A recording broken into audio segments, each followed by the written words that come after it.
crying out to God. God hears.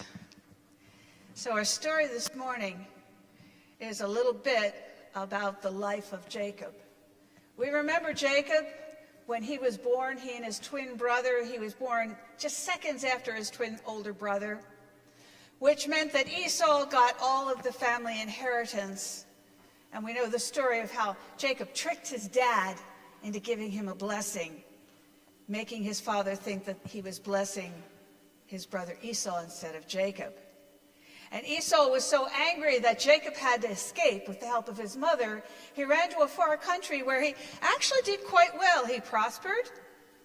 He did a little shenanigans with his father-in-law, but everything within the law, and he made himself a wealthy man. And so he had a large family, and he had large flocks. But Jacob hit a certain point in his life when those doubts and fears and questions started plaguing him. He had trouble thinking about what would come tomorrow. Oh, he was well off, there was no doubt about that, but by the same token, he didn't feel his soul was easy. He was crying out to God, who am I? Am I still a son and a brother? Because I think I've burned those bridges, but God, I want to be part of my family again. And I wonder if my brother has forgiven me. So Jacob gathers all of his possessions, all of his family members, all of his livestock, all of his servants, and he sets out for home. And the night before he's scheduled to arrive, this is what happens. That night, Jacob got up and took his 2 wives, his 2 female servants, and his 11 sons, and crossed the ford of the river Jabbok. After he had sent them across the stream, he sent over all his possessions for safety. Because if there was indeed a bounty still out on his head, he wanted to make sure his family and his servants were safe. And if his brother Esau was out for revenge, they would not be safe if Jacob was with them. So he sends them to the other side of the stream for safety.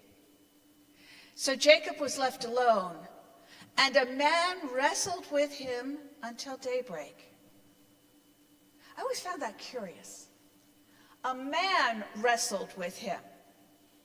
Now we know that in especially the New Testament, God's messengers appear frequently as young men, usually dressed in white, bringing messages from God. But in this case, I don't think this guy was dressed in white, because he set out and wrestled with Jacob. Now, whether or not you think of that as a metaphor for Jacob wrestling with his own uncertainties and fears and doubts and questions, or literally God sent a messenger to physically wrestle with Jacob. There are times when I wish I could put aside what I'm wrestling with up here and wrestle for real and get rid of it all. And maybe that's what was going on. God gave Jacob a way to take the wrestling he was doing in his head and in his heart, and God provided someone to wrestle with. When the man saw he could not overpower Jacob, he touched the socket of Jacob's hip so that his hip was wrenched as he wrestled with the man. Oh, Jacob, that angel tricked you.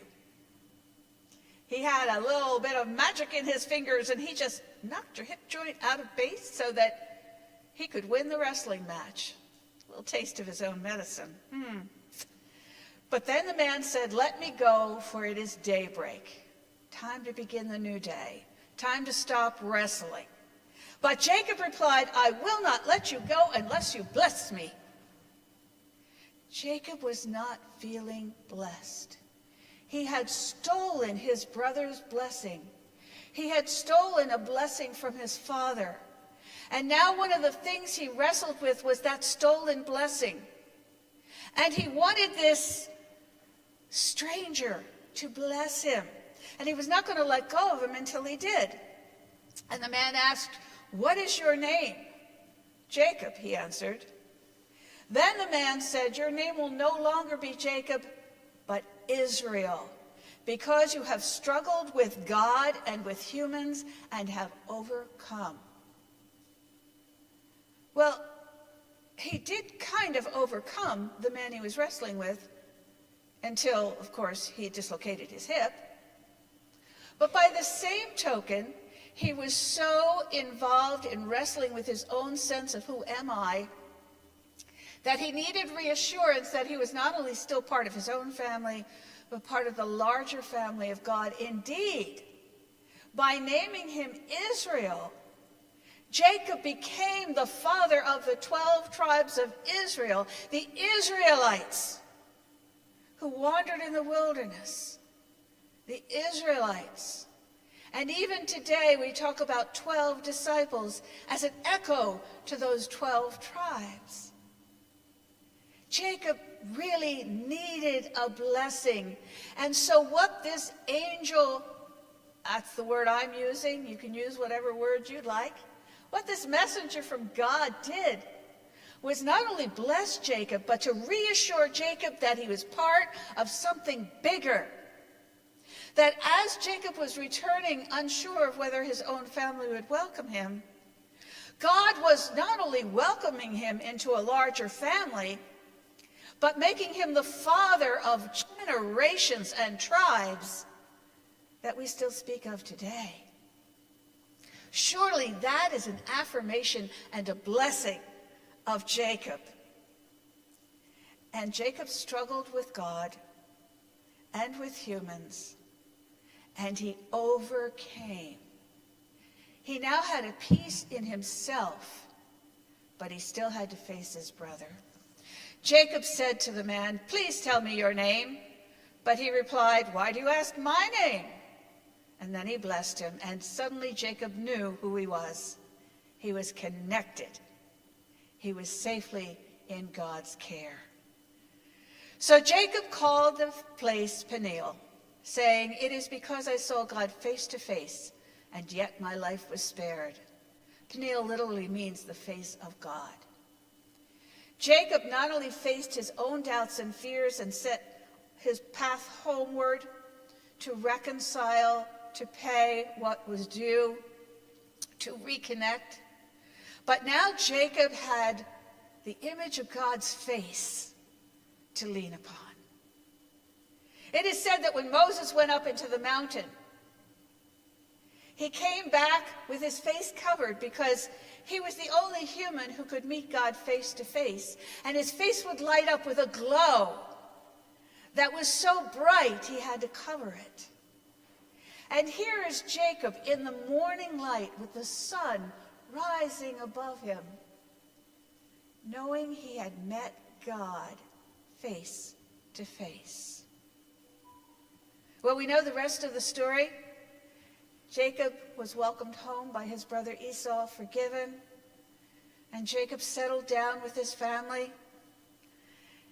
And with that happy ending, I can't help but think, if Jacob had gone home still wrestling with his identity, would Esau have sensed that in him?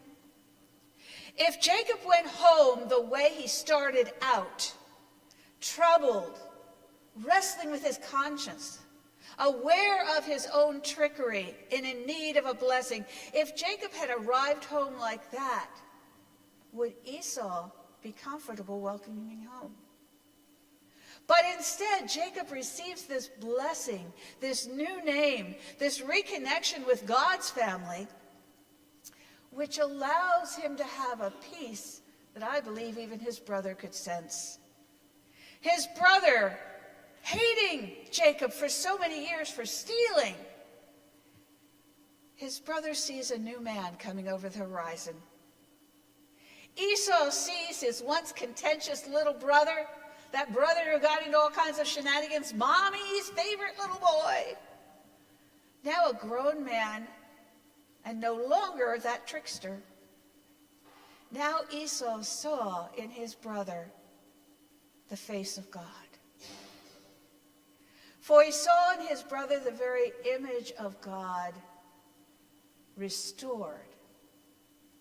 Jacob had been troubled for so long, even fooling his father-in-law, tricking his father-in-law. He was the same person who ran away from home, but on his way home, he came face to face with God's love, and it changed him, and it changed his family, and it changed the rest of his life. He was blessed with 12 sons, and his name still lives as Israel.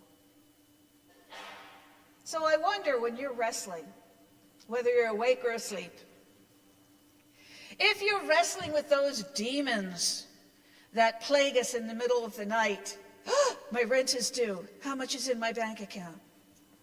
My son's going away to college tomorrow. How will we ever live without him? I'm going to work on Monday and I think I'm going to get fired. Wrestle instead with the surety that God is there, and you can wrestle with God. You can. We often think, well, I can't wrestle with God. I have to be polite to God, right? Well, one of my favorite Facebook preachers, John Yoo, said this, and I just went, wow. A faith that doesn't wrestle is not growing. It is Jacob's wrestling that helps him to grow and find a real blessing. And so if you think God isn't strong enough to wrestle all night with you, think again. And if you think God wants you to be polite all the time, think again. God knows the demons that are assaulting you, and God is going to send you someone to wrestle with, maybe even God's self. And when you wrestle, and when you think, my son's going away, I've done a good job, he's going to do well in college, or I've worked hard and I need to be able to pay my rent, and if I don't have enough money, I'm going to have to find a way to live anyway, knowing God cares about me and I'm going to be all right. Or when you're ready to go back into the office, maybe, just maybe, if you go in self-assured, the guy who was going to fire you sees a different person and gives you another chance. Whatever you wrestle with, whatever keeps you awake at night, go ahead and wrestle. Don't let go. Even if you dislocate your hip, don't let go. Because you are face to face with God in all God's glory, and God will wrestle you and bless you and name you beloved. It is in the contention with the demons that assault us that you find blessing. I can't ignore my bank account. I can't ignore my family. I can't ignore my job. That's the worst thing I can do. I have to wrestle with that and come to the conclusion that whatever happens, I am blessed. And then I can do a day with self-assurance, and bad things may still happen to me. But I know my faith is stronger for the wrestling. God, at night I cry to you, I've done all the right things. This psalm is so right on. God, I've been good. My feet have not slipped. If you test me, God, you'll see my heart is good. So why am I saying this? Because I'm not quite sure it's true. I'm not quite sure that if God looks in my heart, God's going to see goodness. I'm very much afraid God will see some other things in there. But if I cry out to God, if I wrestle with the demons that are assaulting me, and I let God wrestle with me, God wrestling with me, holding me down, not letting me pull away until God's done with me, and then I receive a blessing. And whatever it is I have to face on the following day, I can face knowing who I am. Oh, my identity may change, but I will always be a beloved child of God, sure in the knowledge that whatever I have to do, God is with me. And so I lift for you this last verse of the psalm. As for me, I shall behold your face in righteousness. When I awake, I shall be satisfied, beholding your likeness. Oh, my friends, you can claim it. You can wrestle with it. Know you don't have to do it alone. Know that the blessing that God gives you will take a little work, but oh, it's so worth it. God's love, God's glow, God's image will fill your lives so that you can face the day after today. Amen.